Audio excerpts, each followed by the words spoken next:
In 2014, the Radboud study was able to show how Wim Hof was able to avoid getting sick after getting an injection with an endotoxin. If you look at the chart behind me, that shows the different phases of the Wim Hof method. So normally when we breathe, we have a gas exchange between oxygen and carbon dioxide. And so with the Wim Hof method, we're taking 30 to 40 breaths in the initial phase. This chart behind me is just showing a regular breathing pattern. And if we hold our breath, which is known as the retention phase, we have a decrease in the amount of oxygen and an increase in the carbon dioxide, thus creating the stimulus to breathe, right? So your brain receptors are going to detect too much carbon dioxide in the body, and you're going to feel the stimulus to breathe, and then you take a breath. So that explains the normal breathing patterns that we go through. So with the Wim Hof method, we are first preparing the body by saturating it with oxygen. So we take about 30 to 40 inhales, and if you can look at the chart behind me, that is the first stage of the breathing pattern for the Wim Hof method. After we saturate our body with oxygen, your carbon dioxide levels are going to come down because that increase in oxygen is going to push out all of the carbon dioxide.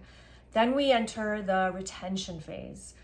The retention phase is when we are going to hold our breath. And because of all this accumulation of oxygen, we're now going to be able to hold our breath much longer. What we have also done is we have increased the alkalinity of our body by raising the pH levels. And so this is actually what allowed Wim to not get sick with the endotoxin injection. He has created an alkaline environment, so he wasn't getting sick. So basically, once they were injecting him with the endotoxin, his body is able to resist the infection and pretty much just kill the virus in its tracks.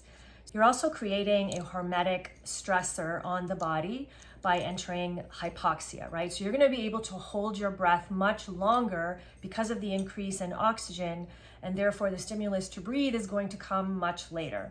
And so as the oxygen levels decline, the carbon dioxide levels are going to come up. And you can see that in the chart behind me. And then the final stage of the breathing pattern is the recovery breath. And that's when we take a quick inhale at the end and hold our breath for about 10-15 seconds. And that helps to balance the oxygen levels in the body. And there you have it. That's the endotoxin study of 2014. And I personally use this in my life all the time. The minute I get a sore throat or body aches or feel a cold coming on, I basically use it as a prescription with the Wim Hof method. I do rounds in the morning, I'll do a few rounds in the afternoon, and do a few rounds in the evening, and I'm able to avoid getting sick. And if I still do get sick, the symptoms tend to be significantly less, and I recover within a day or two max. So you really have to integrate this into your life because the results are profound.